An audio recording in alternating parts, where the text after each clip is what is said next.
kulanti wacan oo wanaagsan dhammaan daawadayaasha qiimaha iyo sharafta mudan oo caalamka meel walba aad ka joogtaan iyo xilli walba idin tahay waqtiga idin wacnaado waayana idin samaado oo walaalkiin Cabdiwahaab oo idin leh maalin kale iyo muuqaal hor leh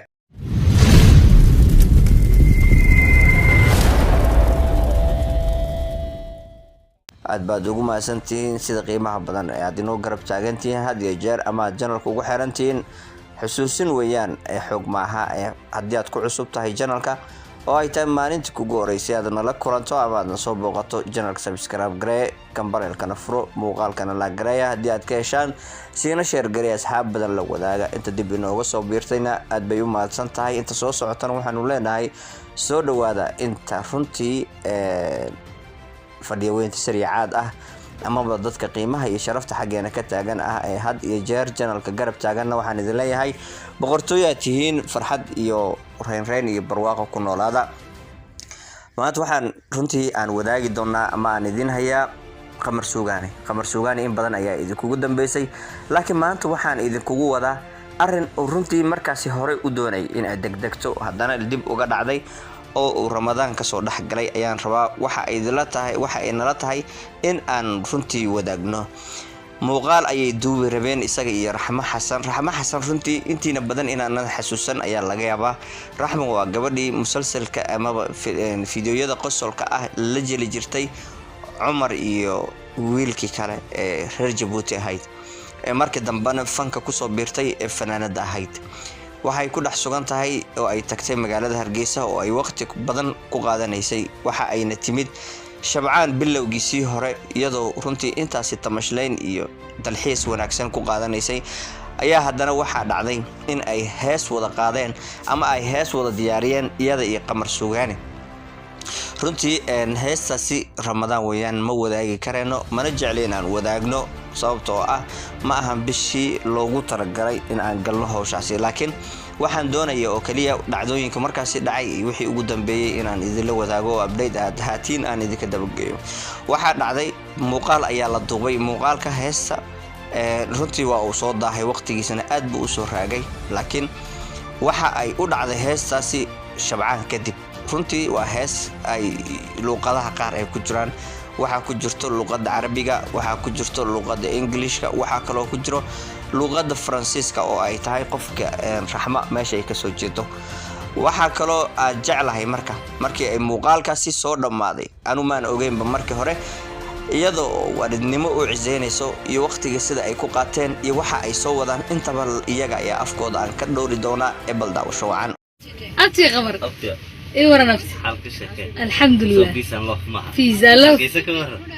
إيش على كويسة كويس أنا كنا مقصر راعينا هاي إلا جبوتي ما تلحق من نفسي وحنقاضي إنها هسلا إلى ميرسي بكو sida aad dhammaantiin soo wada aragteen waxa uu sheegay in ay heesta yani waxa uu ka soo qaatay in yar oo Faransiis ah ayuu ka soo qaatay heesta laakiin runtii ma dhici karayso in ay bisha Ramadan soo baxdo walow laga yaabo inay iyagu ku fikiraan laakiin sida aan xogta ku hayo bisha Ramadan waa ay kadib dhacaysaa oo Ramadan kadib ay heesta soo baxaysaa maadaama ay Ramadan ka soo dhaxgashay laakiin muuqaalka horey uma ay duubin oo waa ay daaheen waxa ay horey u qabteen cod ahaanta oo waxa loogu talagalay heesta Shabcaan dhamaadkiisa inay u soo baxdo ama ay yani saxal soo saaraan oo ay dadka la wadaagaan laakiin waa ay suurto gali weeday mashquul badan oo jiray awadii kadibna dib ayaa loo dhigay oo runtii waxa jirtay in ay ugu talagaleen hadda inay maalmaha ciida ah ku soo dhaweeyaan waxa kale oo intaasi si dheer Raxmo waxa ay ahayd marka ugu horeysay jilaa oo dadka ay aad u jecel yihiin riwaayadahoodana aad u qabsadeen oo waxay ka soo saari jireen channel ay Djibouti ku lahaayeen mar qura ayaan arkay iyadoo fanaanad ah Soomaalida waa dad cajiib ah waa dad aad u dhib badan runtii waxa laga yaabaa in muuqaalo markaasi ay iyada duubaysay xagga riwaayadaha markay masraxiyada macnaha riwaayada markay jilayeen in ay si caadi ah hees ka qaaday kadibna ay dadka yiraahdeen aad baad u cod macaan tahay ee fanka ku soo biir hadhow haddana iyaga una ku caynayo ku dhahayo cod ma lihid maxaa fanka ku keenay maxaa ka soo doontay umada cod kale ayaa fanka qadiya ka maraysa inay ku dhahaan laga yaabaa waa waxyaabaha ugu badan ee Soomaalida top 10 ku galeen markii ugu horeysana iyaga ayaa kugu dhiirigelinay inaad fanka ku soo biirto markii dambana iyaga ayaa ku mucaaraday laakiin heestan hadda soo socoto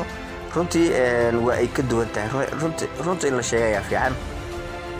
aad bay u macaan tahay runtii wayna isla heleen xagga codka waxaa moodaaba labadooda inay aad isku shabahaan oo ay isla heli karaan jaanta iyo ciribta laakiin ramadaanka ayaa ka soo dhaxgalay ma soo baxayso heesta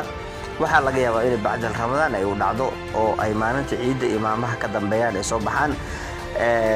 runtii fanaanka Qamar Suugaane laxamada inta ugu badan waxaa moodaa codadka heesaha markay ay qaadayeen inuu isaga iyo qofkan yani codka la qaadayso qofkay doonto ha noqoto qofka dumar ay doonto ha noqoto codka xaqiis way iskaga soo dhawaadaan ma isaga la xameeyo oo laxamada dhan oo saaro ma wax kala jiro ma codkii dadkii markay la qaadaan isaga u cod ekaadaan lama kala saari karo sidaan fanaaniin badan ayuu la qaaday heeso inta fanaan oo la qaaday ama heesaha oo la qaaday oo dhan hada dib u raacdi waxa ogaanaysaa in codka iyo codkeeda iyo codka isaga uu leeyahay ee 80% ama 90 in ka badan ay isku soo dhawaanayaan waa mid aan garan waaye ma laxamkiya isaga gacantiisa oo ku saaraa oo runtii keento in ay qofka markay la raacdo yani la gasho codkiisa ma wax kala jiro fanaaniinta inta badan waxa hadda ka soo qaadaa xaajiyadiisa hore ee ugbad aragsan heesaheeda qaar markay ay qaadayso ama markay ay wada qaadi jireen codku way isku ekaayeen ka soo tag heesa dambe oo waxa jiray oo isaga u diyaariyay Najma Nashaashta hees ay qaada ayaa jirta iyadana oo ay isaga laxamka u lahaa nafsi heestana waxa ay u dhacaysaa sida isaga codkiisa oo kaleete wa fanaaniinta qaar hadii aad ba codka عوالنا waxa isagana xusuus lagu xusuustaa cawaala 80% ama 90 in ka badan isagana music-giisa oo dhan waa isku wada dhow yahay waa music isku dhow marka laga reebo heesahan inta dambe uu soo qaaday fanaaniinta qaar ayaa waxa ay iskaga suntan yihiin ama ay ku astaysan yihiin waxyaabo iyaga lagu garto oo ka gaar ah yani dadka kale sida in ay yani codka isku mid ay noqdaan codadkooda in ay yani muusigooda inay isku soo dhawaado runtii waa waxyaabo aad loola yaabo oo ay ka yani gaar u ah qof fanaaniinta waxaanu leenahay way fiican hadii ay ramadaanti ka duween aysan ramadaan soo deynayna dhihin fanaaniinta waxyaabaha lagu amaano ama aniga ku amaani karo horta waxa kamid ah adigu sida doontid ayaa aragtida ay noqon kartaa laakiin waxyaabaha fanaaniinta ku amaani karo waxa kamid ah in ay xushmeeyaan bilaha qaar in ay xushmeeyaan oo runtii iyagoo heesa soo qaaday aan la arkeenin iyo qasiidooyin ama nashiido nabaan inay soo qaadaan ay u badan tahay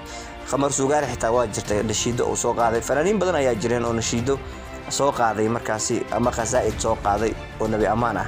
waana waxyaabaha aan runtii marmarka qaar ku bogaadii fanaaniinta waxa ay ka yani hadii ay xasuusanayaan waa ay fiican yihiin waxaan leenahay mar walba qiimeeya diintiina wax walbana ka hormariya iyada ayaa ka hormarsan iyada ayaan wax ku noqonaysin ilaahayna waxa ka rajeenayaa in oo ramadaan taasi qeyr qabto in ugu dhameeyo oo qof walbana ilaahay hidaayad iyo wanaag soo saaro biidnillaahi kariim reer siriyaad muuqaalkaasna halka iyo inooga dhayahay oo waxa rajeenayaa wixii kaaga soo baxa commentiga ayaad noogu reebi doontaa muuqaalkanina aad baad ugu mahadsantahay sida aad u daawatay videoga la gareysana share gareeya inta muuqaalkan mid xiga ku kulmi doonana waxaan idinkaga sii tagayaa fi amaanillah isaarag dambo oo xiiso leh